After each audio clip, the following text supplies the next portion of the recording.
100 বছরেরও বেশি পুরনো ইতিহাস আর স্বাধীনতার এক অদ্ভুত টান লুকিয়ে আছে কলকাতার এই চত্বরে। সবাই তো এখানে আসে বড় বড় মাছ কিংবা মাংসের খোঁজ করেন, তবে আমার মতো সাধারণ মানুষের মন কিন্তু জয় করে নিল অন্য দুটি পথ। নমস্কার বন্ধুরা, আমি প্রলয়, আমি আপনাদের বন্ধু। আজ আমি আপনাদের নিয়ে এসেছি কলকাতার 8/2 ভবানীদত্ত লেনের বিখ্যাত স্বাধীন ভারত হিন্দু হোটেলে, যা এখানকার অন্যতম এক ঐতিহাসিক হেরিটেজ স্পাইস হোটেল। 1910 সালে পরম সদ্য মানগোবিন্দ পণ্ডা মহাশয়ের হাত ধরে এই হোটেলের পথ চলা শুরু হয়। ইতিহাস বলে এক সময় আমাদের সদ্য নেতাজি সুভাষচন্দ্র বসু কিংবা দেশবন্ধু চিত্তরঞ্জন দাসের মতো মহান ব্যক্তিত্ব এবং বহু বিপ্লবী এই হোটেলে নিয়মিত খেতে আসতেন।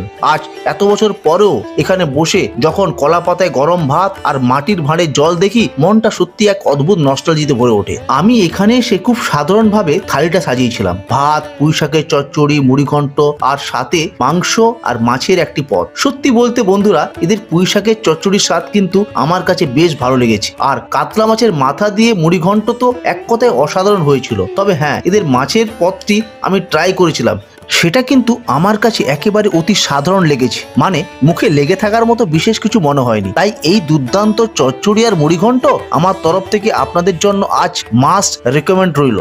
বাংলার বুকে লুকিয়ে থাকা এই রকম পুরনো দিনের ঐতিহাসিক দোকানগুলোর গল্প আর সততার সাথে দেওয়া খাবারের রিভিউ যদি আপনারা আরো দেখতে চান, তবে অনুরোধ রইল এখনই আমার পেজটাকে ফলো এবং চ্যানেলটা সাবস্ক্রাইব করে আমার পাশে থাকার। এই শতবর্ষ প্রাচীন ঐতিহ্য আর আমার ভালো লাগা এই চচ্চড়ি আর মুড়িঘণ্টের স্বাদ নিতে 8/2 ভবানীদত্ত লেনের এই হেরিটেজ স্পাইস হোটেলে একবার আসতে পারেন। আজ তবে আসি, দেখা হচ্ছে অন্য কোনো স্বাদের সন্ধানে অন্য কোনো ভিডিওতে। টাটা।